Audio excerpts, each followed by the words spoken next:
ٹونے کے حوالے سے ایک بھائی نے ہم سے سوال پوچھا ہے، اور یہ مرض مولانا آج کل عام ہے۔ گھروں کے اندر اتفاق سے اگر کاروبار کے اندر مندہ پڑ گیا، کوئی گھر کا بندہ بیمار ہو گیا یا کوئی اور پریشانی لاحق ہوگی، تو پہلا سوال ذہن کے اندر آتا ہے کہ کسی نے کوئی جادو یا ٹونا یا کوئی کالا علم یا کچھ ایسا کام نہ کیا ہو کہ جس کی بنا پر یہ مصیبت آئی ہے۔ اس حوالے سے ایک بھائی نے بڑا دردمندانہ سوال پوچھا ہے کہ اگر کوئی مخالف جادو وغیرہ کر رہا ہو یا کروا رہا ہو اور تنگ کر رہا ہو تو اس کا کیا علاج ہے؟ اللہ نے قرآن مجید میں بنی اسرائیل کی جو تاریخ بیان کی ہے، اس میں جادو کا بھی ذکر آیا، بابل میں ہاروت اور ماروت کا واقعہ بھی بیان کیا۔ تو یہی بتانے کے لیے ہمیں یہ ساری سٹوری سنائی گئی کہ جب امتوں کو زوال آ جاتا ہے نا، ان کی اخلاقی حالت تباہ ہو جاتی ہے، عقیدے خراب ہو جاتے ہیں،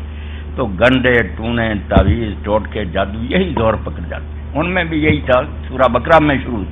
وہی کام ہے اب ہم میں کہ لوگ جادو کرتے کراتے ہیں۔ یہ تو واقعی حقیقت ہے کہ جادو ہے، ایسے ہی جیسے زہر اللہ نے پیدا کیا ہے، کرنا حرام ہے مگر ہے تو صحیح، آزمائش کے لیے اللہ نے ہر طرح کی چیزیں بنائی، تو لوگ کرنے سے باز نہیں آتے، بد طینت ہے، خدا سے ڈرتے نہیں۔ حالانکہ یہ جادوگری اتنا جرم ہے کہ صحابہ کرام نے بالاتفاق یہ فتویٰ دیا کہ حد الساحر ضربۃ بالسیف،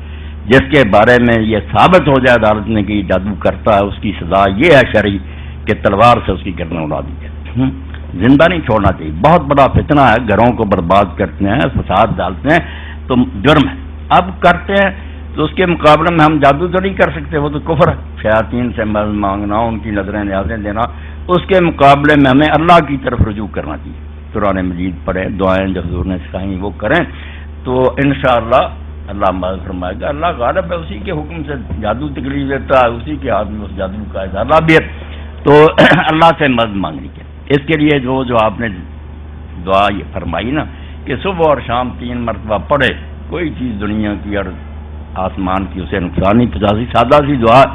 بسم اللہ الذی لا یضر مع اسمہ شیء فی الارض ولا فی السماء وهو السمیع العلیم۔ اس اللہ کے نام کی مدد میں چاہتا ہوں جس کے ہوتے ہوئے نہ زمین کی کوئی شے نقصان پہنچا سکتی نہ آسمان کی، وہ سمیع العلیم، اور وہ دعائیں سننے والا ہے اور ہمارے حالات کو جاننے والا۔ یہ 3 مرتبہ یہ اس کو صبح و شام آپ پڑھیں، انشاءاللہ جادو ہو یا کوئی بھی انسان بھی سازش کر رہا ہوگا، اللہ مہربانی سے بیماریوں سے بھی بچاؤ رہے گا۔ بسم اللہ الذی لا یضر مع اسمہ شیء فی الارض ولا فی السماء وهو السمیع العلیم، یہ یاد کرنے بالکل اللہ مدد فرمائے۔ مولانا ہمارے شہر کے در و دیوار